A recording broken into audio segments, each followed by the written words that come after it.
Morning folks, and welcome back to the YouTube channel Haunting Bonsai. Today we'll be getting a visit from Robert Atkinson from Matsu School of Bonsai, which is our local club. He'll be doing a video on carving. So if you want to know how to carve, please stick around and watch the video. And if you like it, give it a thumbs up. And if you haven't, please subscribe. Afternoon folks, and welcome back to the YouTube channel Haunting Bonsai. Today we have a special guest, Robert Atkinson. Say hi, Rob. Good afternoon. Nice to be here. Today Rob's going to explain a bit carving and branch structure on this privet. It's just been grown for 2 years now. First got dug out a couple of years ago. So I'll leave it down to him because he knows a lot more than me. Hi, thank you. Well, I like to think we know a little bit. I'll leave it to Rob and he'll explain what to do on a privet to carve it and start its life as a bonsai. Right, thanks Ryan, that's great. Nice to be here. What we're going to try and do today is explain how to initially start a bonsai from a pre-piece of raw material. Like Ryan says, this tree was collected about 4 years ago, been in a bonsai container for about 2 years. Cut back from a basic hedgerow, any hedgerow material really, or wherever you can get hands on good material really. Into a stump, allowed to grow for a few years, put in a bonsai container and allowed to recreate new branches. Obviously, as you can see on the stumps, they've all been flat cut back with a saw. So today's theme basically is to try and create, lose the cuts to make it look natural, look like it's tore, it's been ripped, it's been done by nature, just to give the tree some interest. And then we're going to take awful lot of the branches off. Do some what we call pre-selection of branches ready for the future of its training. We're probably going to put some wire on the branches that are left, try and create a little bit of an apex to start and grow. I am going to leave all the length on the branches purposely because they're very, very thin, the branches. That's hopefully over the next couple of years the branches will thicken. We'll put them into place with a bit of wire. They're also thin enough where we can bend them and put some contortions into the branch structure. Like I say, I'm going to take a lot off what we're not going to need. I'm going to try and leave what I think we'll need. I might leave a little bit more than what we actually need, but they can come off at a later date. It's no good cutting them off now and finding at a later date we needed something we needed it. So hopefully we're going to try and create an image, but the main thing is to show you how to put some detail. It's basically block carving today. The detail in deadwood will come probably the following year when the roots had time to get a bit drier and rot. Even though some of these stumps are dry, I might be able to put a little bit detail into some of the stumps, but some of them where I'm going to go into the trunk line is going to have fresh wood, which is not going to be nice to put detail into your carving. So that's something we'll do at a later date, and hopefully after the end of the demo you'll get a nice image of the start of a privet Ligustrum overflorium in its first pre-bonsai styling. So we'll crack on now. The first thing we're going to do is I'm going to take my scissors and my cutters and I'm going to select the branches I don't think we'll need and all the very, very thin ones in the wrong places. That's also going to help facilitate areas where I can get the Dremel or whichever machine we decide to use for the carving into. So here we go. Let's see what happens. Where do we start? Obviously me and Ryan's discussed this tree a little bit. We have an idea of what we're going to do. One of the questions we always asked, I know that one's no good because I think it's too low from where we need it, so I'm going to get rid of both these, get it out the road. The basic question what actually Ryan asked earlier on was, how old do I think the tree was? This is a question you always get asked of everybody everybody somehow always wants to know, how old is the tree? Well, without cutting the tree in half and counting the rings, I would never have an idea. Or unless you've grown it from a seed, you would never have an idea. The secret about bonsai is creating an image to make it look as old as you possibly can. From there, well, you can define age. But roughly speaking, as this tree is from where it's been from a hedge, and it's got a very thick, powerful little trunk, a very, very wide little trunk. I would say 8 inches across, and it's only small in height. It could be anywhere from 50 years plus. might be a lot younger, but when you think of the material, how hedges grow, you're growing hedges and they cut back all the time and they're kept small. So to get a thick trunk on a small hedge could be a very, very old hedge to build a trunk like this. But if the trunk's been allowed to grow long and high and long for a long, long time, well, obviously the tree will fatten quickly. So without knowing the knowledge of where the tree's been grown, we will never know the true age of the tree without cutting it in half. So that's just to basically put the ideas of how old a tree is out of your minds. It's not necessary. It really isn't. The beauty of the bonsai is what you're going to make the tree look like when it's done or finished, and that's the secret of bonsai, basically. Don't assume where it is. Just enjoy bonsai for the beauty you create, and that's what bonsai is. It's a creation. Now I have 2 branches down on the bottom here. I might not need them in the future, but I think I might. So I'm not sure, but I know I won't leave both. So the one I think is in the best position is the lower one of the 2. So I'm going to remove half of the other one for now, or a good section. I've left that for one reason, and when I wire the tree, I'll use that as an anchor for the wire on this, basically. This is something you've got to think about whenever you're doing wire on branches, where you're going to anchor your branch wires to. Never wire parallel branches, because obviously if you wire one on one side and the branch is wired on the other side, when you move one, the other one's going to move. So you need to anchor onto a different branch or around the back of a branch or a trunk. So as you get an anchor, you always try and create an anchor if you can. Removing, going through, looking at what I think I'll need and what I think I won't need, and anything dead as twig I'm removing, what I won't need. There's lots of little bits of shoots coming from the main trunk up the back, which are too small for what we need, so I'll just remove all them. There's obviously going to be a bit of carving done on this intense area in the middle, so there's a one inside here we're not going to need. That'll get in our road. These little ones on the inside are getting our road. There'll be nothing left when I'm finished, by the way. It's what we do.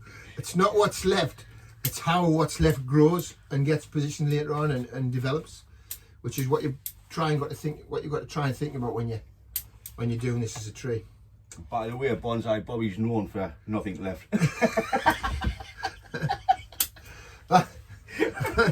I better explain, I am a butcher by trade. Bonsai is a very, very good hobby of mine. I've done it for a long, long time. Hence the butcher's apron. This is for when I start carving. Beauty is everything, obviously.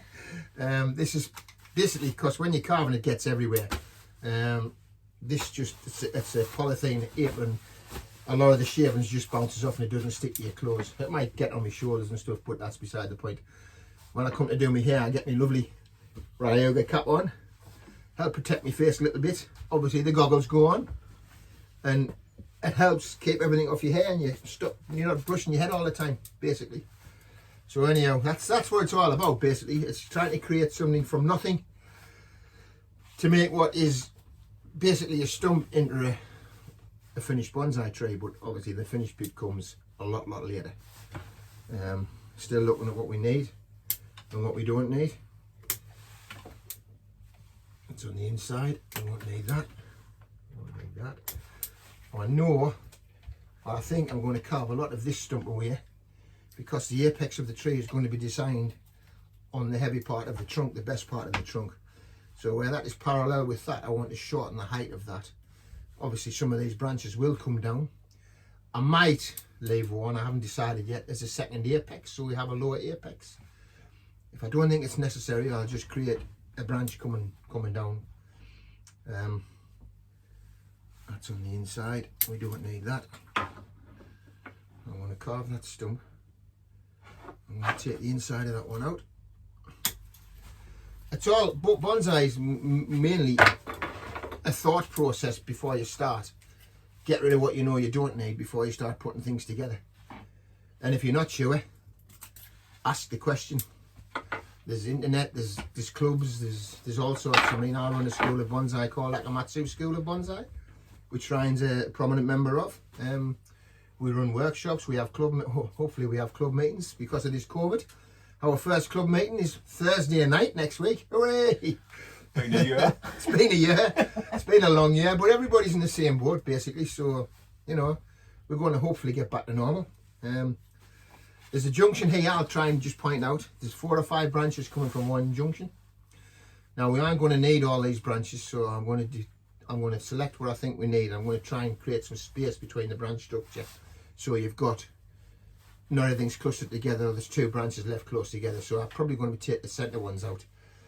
There's a little thin one coming straight out at you, which is going to come up. That's from the inside, so that's probably one of the worst ones. There's another one, a long one on the inside. That's going to come out. Although thinking, I'm still not sure of which one I'm going to use for the apex, so I'm just having a little bit more thought. I'm going to carve that there.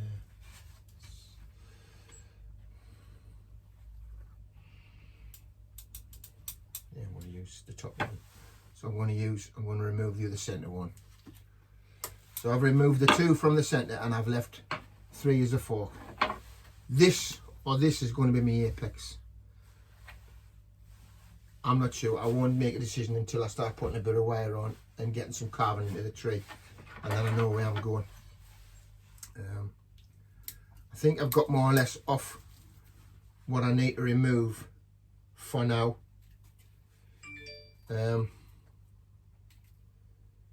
Yeah, for now that'll do. I don't want to take too much off, like I say. So we took quite a few branches off. Now's the noisy bit. We get down to the details. Before I do, I'm going to just try and explain a little bit about where we're going to carve. Obviously, because of the movement of the trunk and the best features and the undulations and the swellings and the nice live veins, this is probably the best viewing angle for the front of the tree. The trees are also at a pretty good angle for the tree to be in. Although when you look at it, it might help when we repot in a couple of years' time to actually slightly lift the tree, so you get a better angle on the tree and your apex becomes a little bit more high. You probably get a bit more widening of your root over a few years as it develops underneath. I don't know myself how much root's under here and how fine it is. It's probably with there being a privet and dug out, it'll probably be very, very fine hair roots at the moment. It might take a few years to develop a nice root structure, but that's just something that happens in time, basically. So before I start anything, on the back of the tree, it's very flat. There's not a lot there. That's why I've left some of the longer branches to bring in, to give us some depth into the back and height into the back. Bring down some into the sides to build a structure. Like I say, I'm not going to cut any of the length of these branches, even though they look long. I'm going to wire them as they are and bring them down into place. Basically because the branches for the size of the trunk are all very, very thin. So the branches need to thicken. Now the best way to thicken your branches is to leave the length on your branches and let them grow.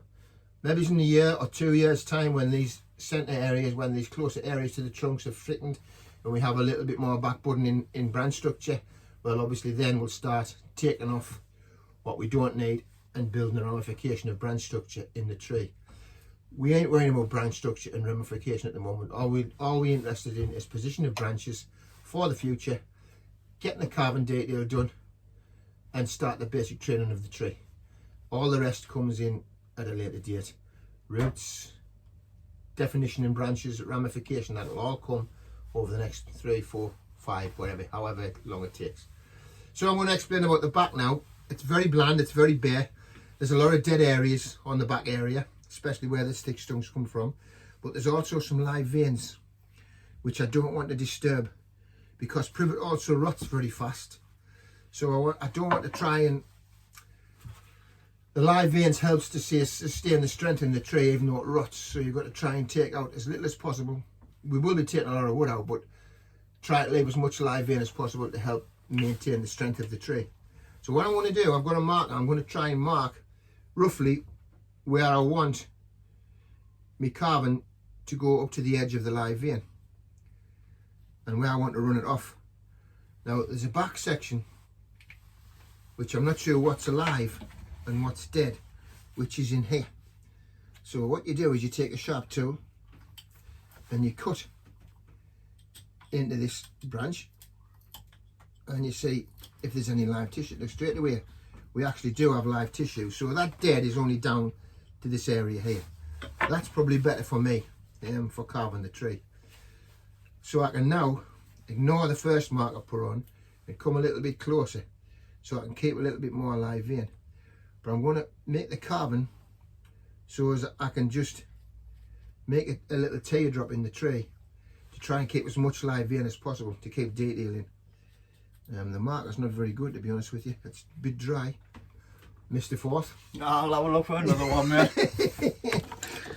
There's a Sharpie. You should always check your tools before you start. Never mind. That's better. We can see that. We can see the mark. You happy with that one? I am. Yes. So I've tried to make a little V in the back of there where I'm going to try and tear out, and I'll put some detail into this. This is dry, so I might be able to get a lot of detail into the carving. There's also around the bottom areas what's peeling off around, obviously, dead wood. So again, with a sharp tool, you gently tear back to where you, to see if you can find live. Well, there is live in there, so I'm going to try and leave the live, just tissues, because vein and dead wood separated always is a nice feature of the tree. So you try to leave. Well, it's basically a matter of what you were happy with. That's a natural little curve and roll in there, which is a nice detail. There's also one further on here. This is obviously maybe where it's been cut through the roots, or it's been caught by the spade while it's been dug out. Could be many reasons. There's a stump there that's coming. It's actually dead at the end, so it's obviously been broken or cut when it's been collected. We'll put the Dremel in there later on and try and sort that out. We have a very long dead piece here, which I'm going to make into gin. So really I was going to mark a few lines on the tree, but look now what it is. To give us a guide, normally if you're, I would say as a beginner, if you're not sure, make yourself a guide. But the way we've got it and the way we've got here, I don't think I'm going to need many guides. I'm going to put some wire onto certain branches to help move early or lower down a little bit, so as I can get the machining without damaging any of the branches, because obviously to try and go in there without sticking up is going to be a problem. So if I can put wires on some of these to move them out, I'll be able to get my machine in there so I can get in and bring the height of this stump down. So I think now it's a time of get the glasses on, get the machines out and do a bit of carving. And I'll wire as I need to wire, basically. So on goes the cap. The machines we're using today, we have a Dremel and we have a Makita for the heavier stuff. All plugged in, Ryan, have we got it? Oh, he's all organised, this lad. I'm going to try and get some depth into this before I go into the top. There's different ways of, you can either make hollows or you can make, I think this needs to be a gin with a bit of depth into the inside. This is going to get noisy. I'm very sorry, but that's what it is. Oh.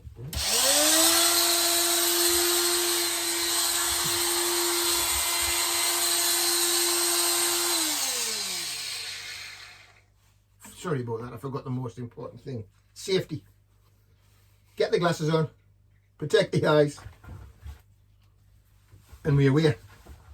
Here we go.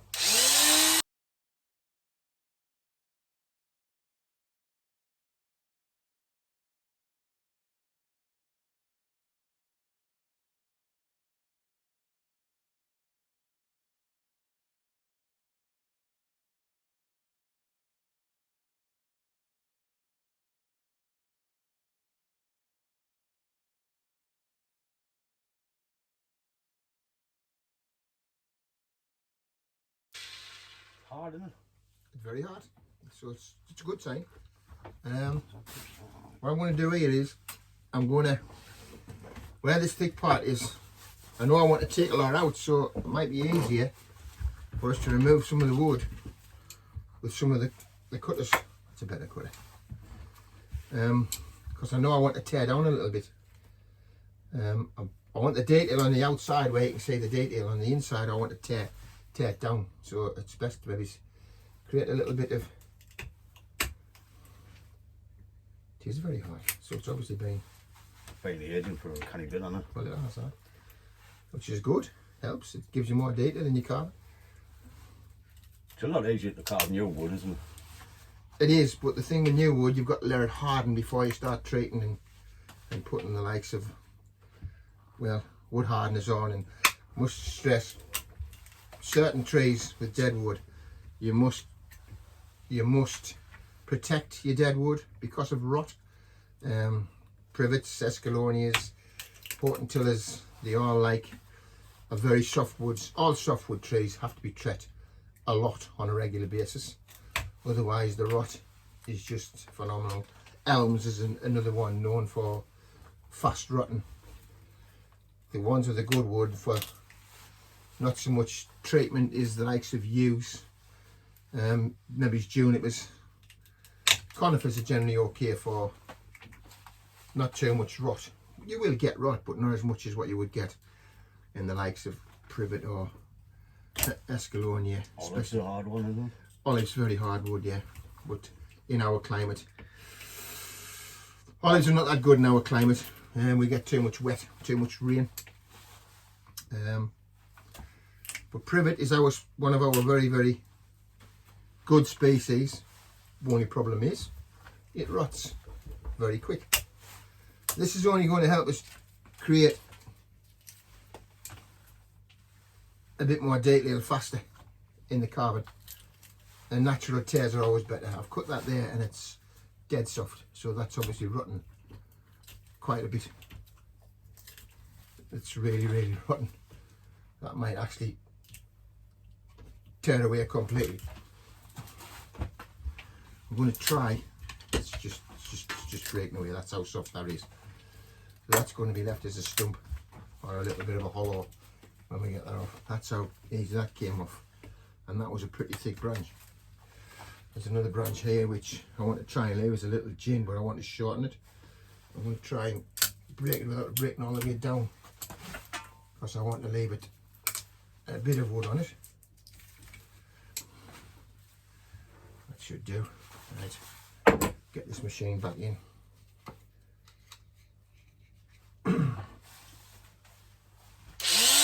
Right, this, the new one. £20, how much is it?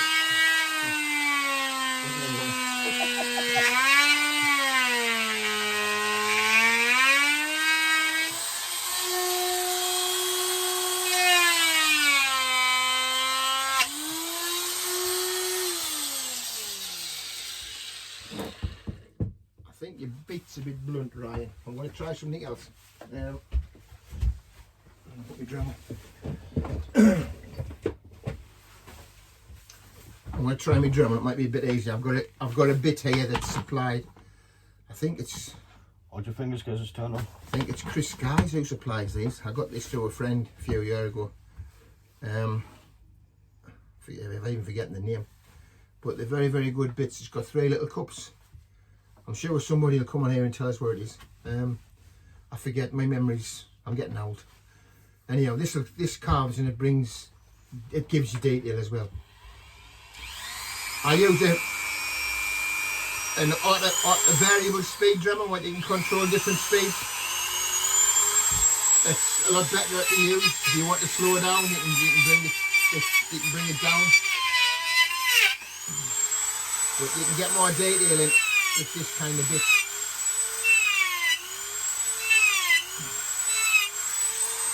Especially in dry wood.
Nice little bit that, like. Isn't it?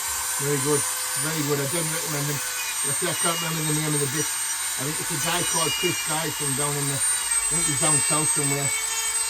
I got this through a guy, a friend, Simon Jones, at a show one day. He brought it for us. He got it from a show for us. He brought it to me. The Titan and terriers and that and all, isn't it? Yeah, very similar, very similar.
It's hard to talk and carve at the same time. You'd not be able to hear anyway, would you? No. I'm going to clean the dryness of this one up just so you get a bit of grain.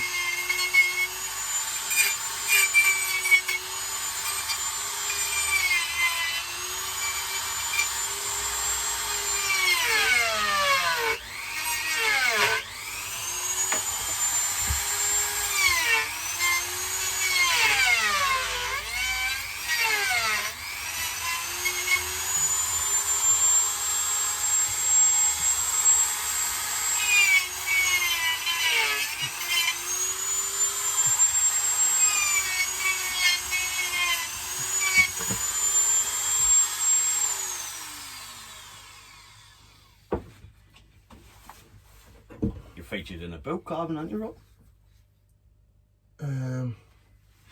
There's a little bit of carving in one of the books. I done a thing with Craig Cousins in a couple of his books. One was Bonsai School and one was Bonsai Masterclass. I do a little bit of carving in one, but not a lot. But they're good books, must recommend them. Nice to see how trays develop. But I also was in one of the books with basically with a tray what I have, which is been to Belgium a couple of times to the show, the trophy, which was originally styled in the workshop at Willowbog Bonsai with Salvatore Barachi, which is a very nice juniper I've got. But again, it's just a garden juniper we collected from an old Vats in Stockton years ago. But the main feature of that tray was when Salvatore actually styled the tray at Willowbog, which is quite a while ago now, about 2002 I believe, so it's been quite a while. Tray's coming on, it's starting to look like a nice tray. Like I say, it's been to the show in the trophy I think twice now. It's just nice to have a tray in the show when you go to the show. Hopefully we'll be there again in February, all being well.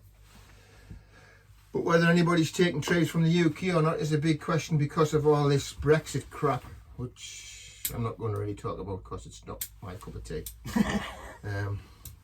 Doesn't interest me, and I'm just, you know, it's not very good. You try and do dealings and do things with people, and they've stopped all this happening for now. I hope it will happen because I've got some nice trays to do dealings with certain people with, which is good. Right, we're going to get the big bit out now and try and get rid of this stump. I don't know whether it might be better and easier to cut a part of it away with a saw to make it shorter. You have a good saw, Ryan? I wouldn't say a good one, but I've got one. Because I know I want to take the height out, so I might as well reduce with the saw to make it easier for me to carve, basically. Because I really want to try and eradicate most of the stump. You're right when you see it's not a good one. It's all clicking all them hawthorns. I said before I come, do I need any gear? No, I've got everything you need. Do you know? Alright, we'll try that one. Looks a bit better. Thin blade, God. look. Thin blade. Yeah. That's better. So yeah, how got a good saw? It's better. I wouldn't say it was a good shot. Oh, he snapped this. Oh, he snapped a branch. Ah, but Do you know what I mean? he's macking it up. Look at that. I've got some cooked taste. Right, I'm not touching it. No, that's alright. We'll get there. It's a privet. It's a weed.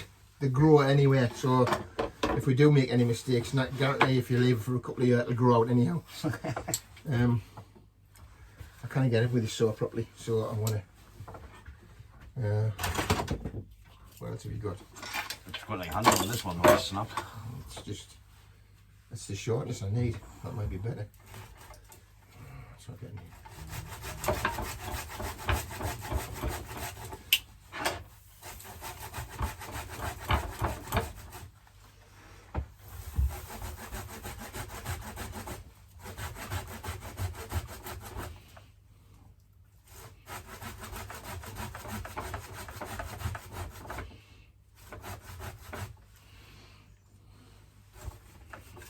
Do you need a bit tearing it?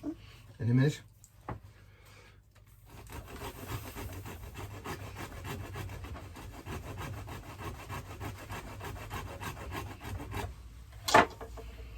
Right, let's see if we can do this.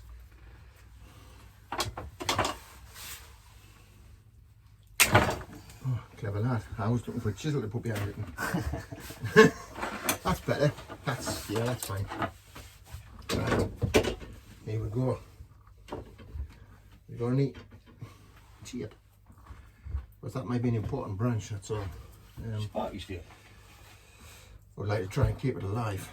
Aye, that'll do.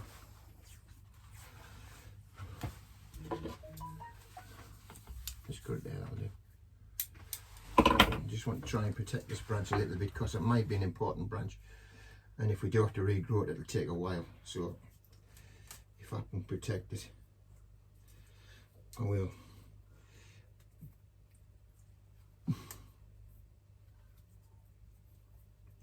No, me now, it'll probably snap when I bend it. We'll put a thicker wire on the bend on the wire. Well, whatever. Things to tend to try us, do you know what I mean? We do these things out of fun, we think. We're like the Triple Brothers. We are. Happy days. Right, there we go.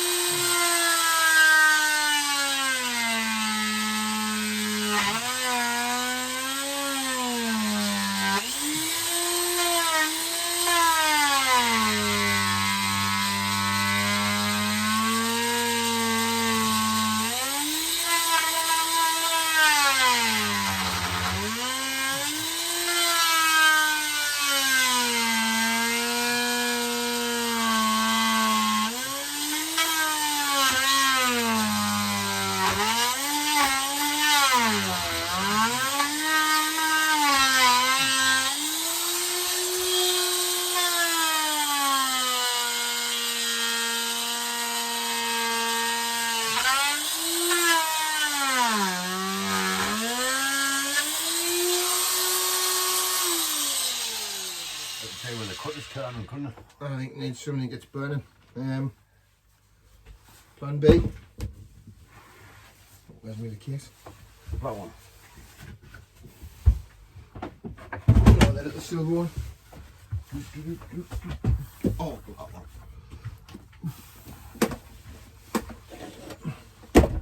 Always be prepared.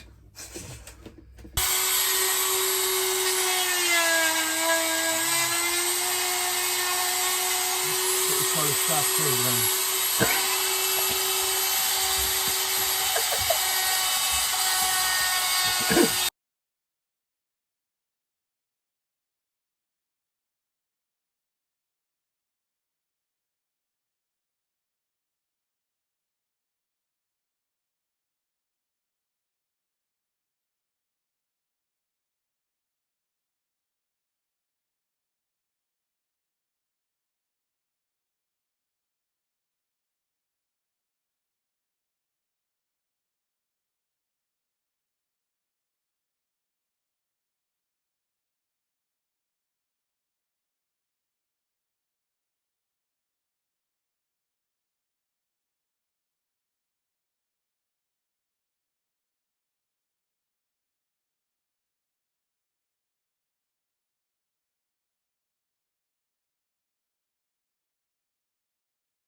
very noisy. I'll open the door, let the smoker. A good idea. Coming under the branch, I want to shorten. So I'm going to do the same thing with the saw. I'm going to cut it with the saw and trying to give it a little tear. Just give it the other one you had before, Ryan. The sharp one. No, the red one. Oh, the little handle one. Aye, that was the sharpest. So, definitely. Right, bro. Aye. Well, I want to make a little cut. Enough so I can naturally tear when I go snap on it.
I think I need a little bit of a clean up. Have you got a brush?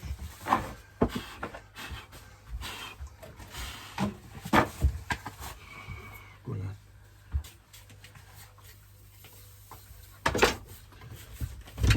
Got wire.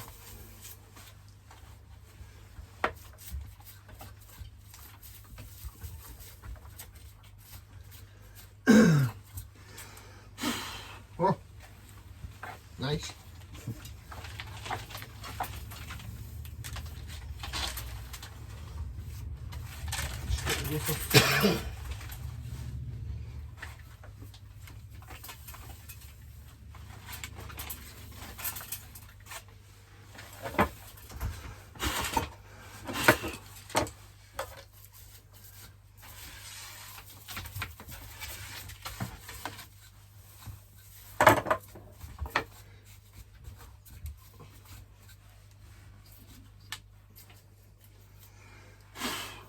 How long you been doing bonsai, Rob?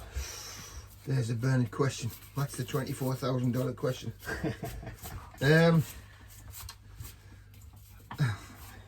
I first picked a book up about bonsai 37 years ago next week. The reason I know that is because it's, well, it's 36 years. It was about the year after I got married, which will be 37 years next week. So 36 years.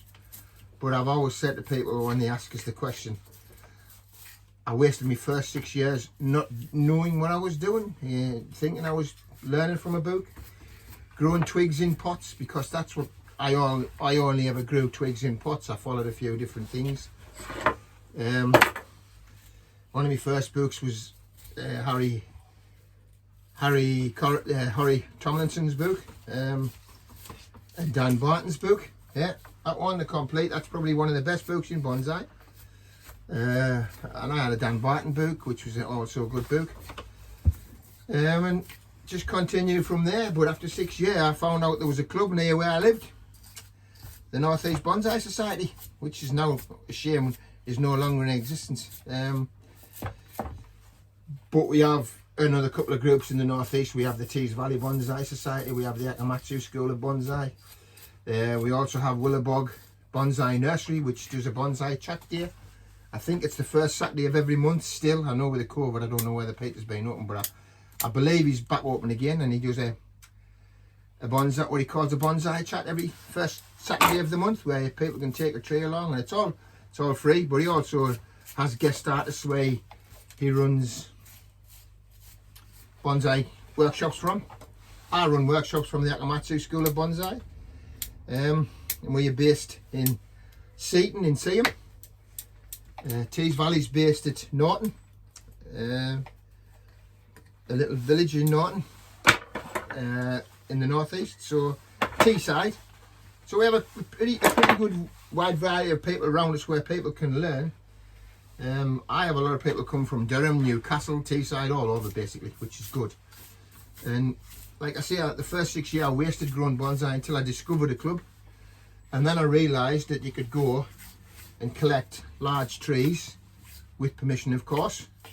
Got to stress this: you've got to get permission from the landlord or the landowner, and then you can create big bonsais. To me, big is beautiful. I've always been a fan of very, very large bonsai, but I grow all aspects of bonsai from marmy up to large bonsai. But I prefer personally large bonsai. But it can't always get big trees. I've been very lucky over the years. I've acquired quite a few biggish trees, which I've been lucky to find in the local area really. I do get a chance to go to Scotland every year with a friend in Scotland, where I can collect larch. I'll be honest with you, I've never found many pines in Scotland, even though the Scots pines should be in Scotland. I know there's good pines come out of Scotland, but I have quite a few nice larch where I've had over the years. But the way I am now, I sort of get to the stage where if I really, really like the tree, I'll keep the tree. If I'm not sure about the tree, or I want to move it on because I find something better or more interesting, I'll let it go. I'll sell it on or whatever. There's always people wanting to buy a tree. And basically I've just learned through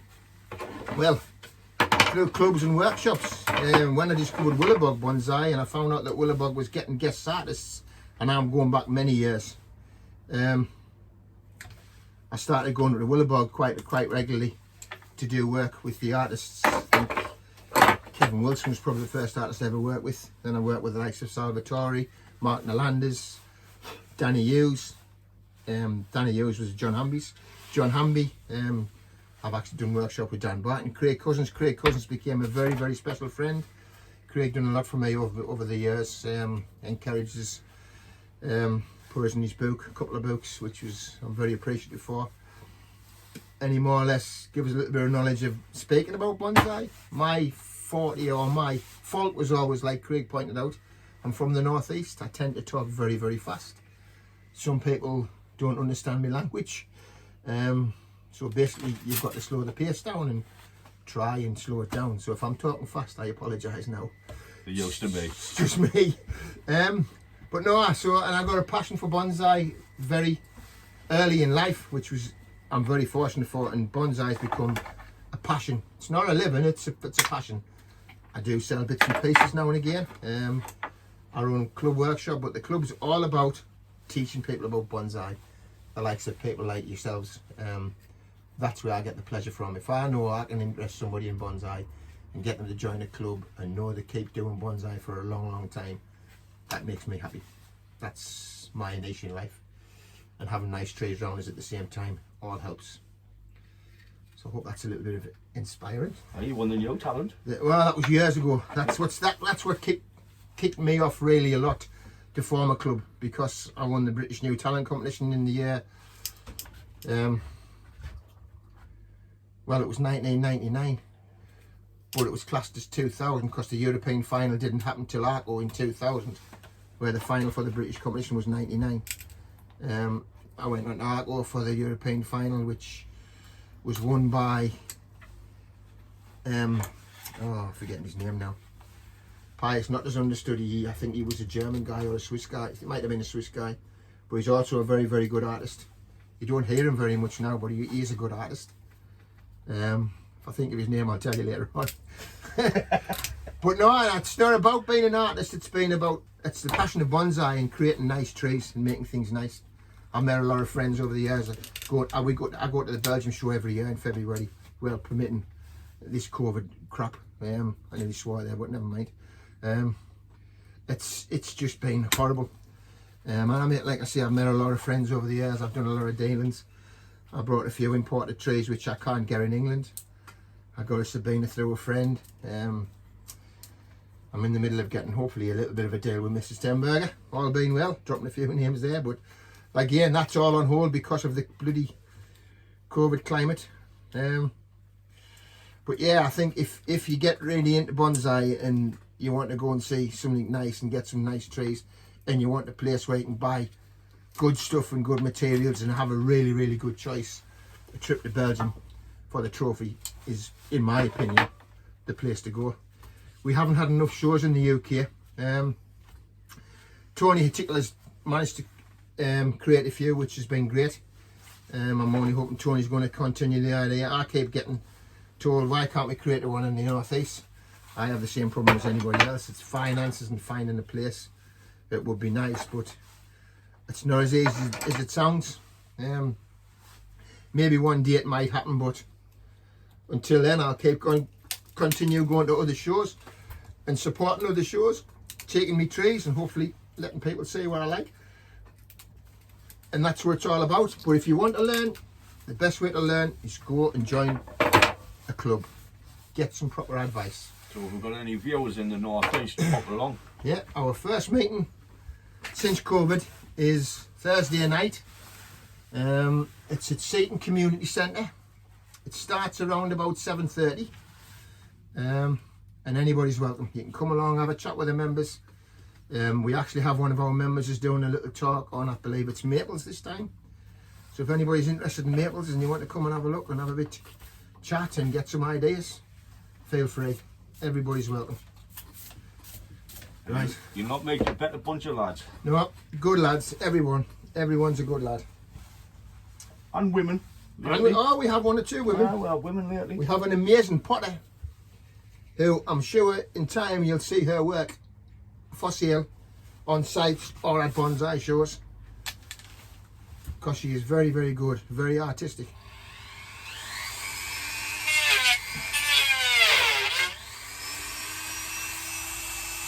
I think it takes something off this.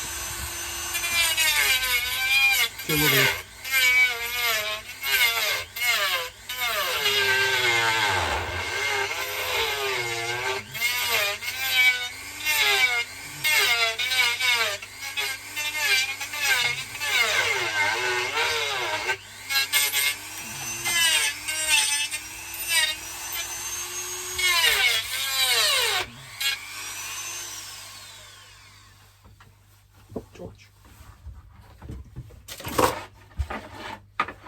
Right, so for now I've done what we would call block carving. I've done a little bit of semi-detailing on some of the hard bits. What we do now is we need to burn the dry wood to take the fibres off. I'm trying to figure Ryan's torch out. Push the button at the back, lad. Push the button at the back, lad. No. Oh, it's the front one you push. I think. There, set it away. Technical problems. I might have knocked that red button, that's it. That's it. You like to keep the button in? Right. So I've got to keep the button in. So try to protect the leaves. It's maybe a good thing to wrap them with damp cloth, but we'll try and burn away from them and Or tin foil, couldn't you? burn the fibres or tin foil, and we're just doing a light burning for now, just to get a little bit of detail and getting the fibres off and the sawdust off and make it look a little bit cleaner. And if you use lime sulphur, mix a bit grey paint in with it. Alright. Okay, you don't want a lily white there. Well, it depends. It shouldn't go lily white on this. On the Privet. It shouldn't go lily white on this, I don't Or know. burn it, can't you? Once you put it on. You can colour it. With deciduous, you don't really want white wood.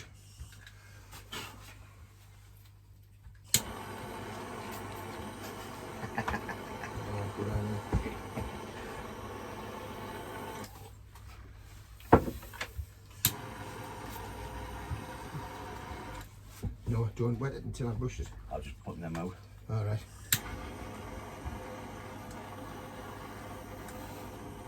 So I'm trying to burn away from the leaves so the leaves don't burn.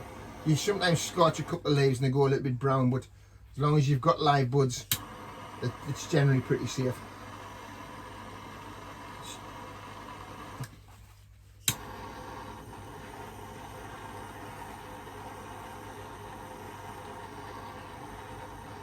How's my juicer doing? The juice is fine. It's flying away, but I've got a lot of work to do it in the winter. I haven't touched it this year for the summer. I've learned to have it summer. My juicer, by the way, is a big field maple I acquired a few years ago, but it's very different because it's actually the stump's been cut to the ground and then it's been dug over and then left in the ground, but left with the roots turned upside down like so.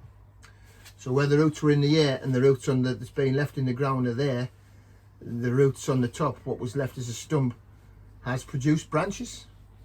So now I have a tree that looks like a tree, but different because it hasn't got a proper trunk. It's actually the major roots. That's a later date to show people.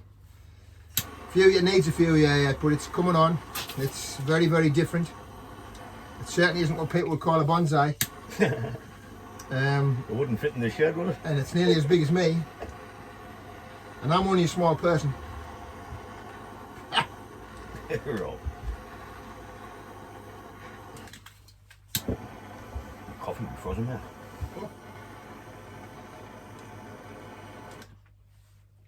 Butcher's coffee.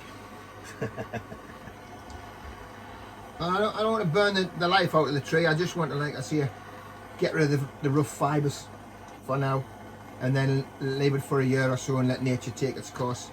Give a bit more rot, then you'll be able to brush it again and maybe burn it a little bit again, and the grains will find their own way. The weathering of the water and everything else will create a bit better root and rot into the tree.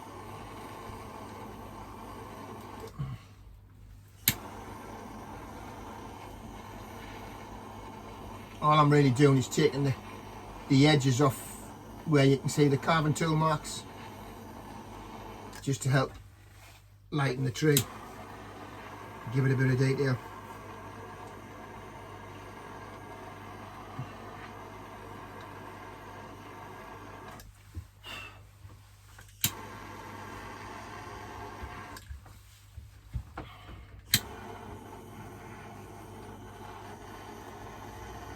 Subscriber David Yo's would be happy with this. He always wanted that. Who? David Yo's one of the subscribers. Alright. He's got loads of privet and he wanted to know what to do, so he'd be happy with this video. This is what to do. This is a basic thing for most trees. It's just in creating dead wood and then the structure of a tree from raw material, basically. It's by no means going to be a finished tree, but you're going to get a direction and you're going to see where you've got to go. After that, it's time and nature, basically, and pruning, wiring, feeding, whatever else you want to call it. Obviously in a couple of years time, when you get some nice shape to it, you're going to be looking at a new pot, a nice pot to suit the tree. Privets, like, we'll put a privet in a sort of a coloured pot. They tend to like blues, maybe it's a light green, or it's all taste, but just I think they suit a light blue. There's some nice privets in there I've seen out and about in blue pots, or even cream or beige. It's all, I suppose it's all personal choice, and maybe it's even could be down to the style of the tree or what kind of pot you put it into.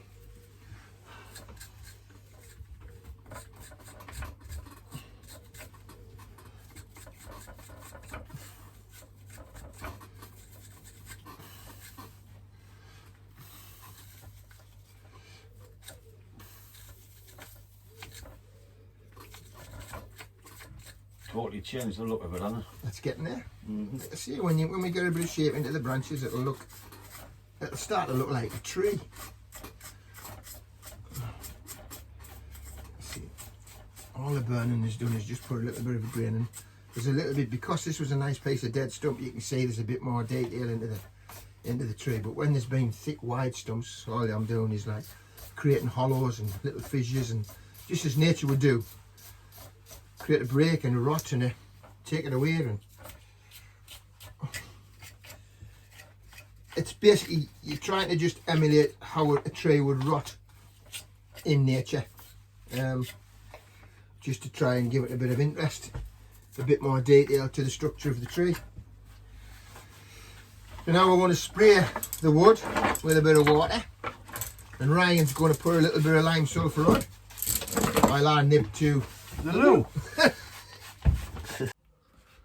So folks, that's it for the first part of this video. We'll be back with a part 2, as it's too long to put into one video. So a special thanks to Rob for doing this. A shout out to Jimmy the Germinator. I hope he likes this one. But thanks for watching, and if you like the first part, please give it a thumbs up, and if you haven't, please subscribe. Catch you in the next one. Ta-da.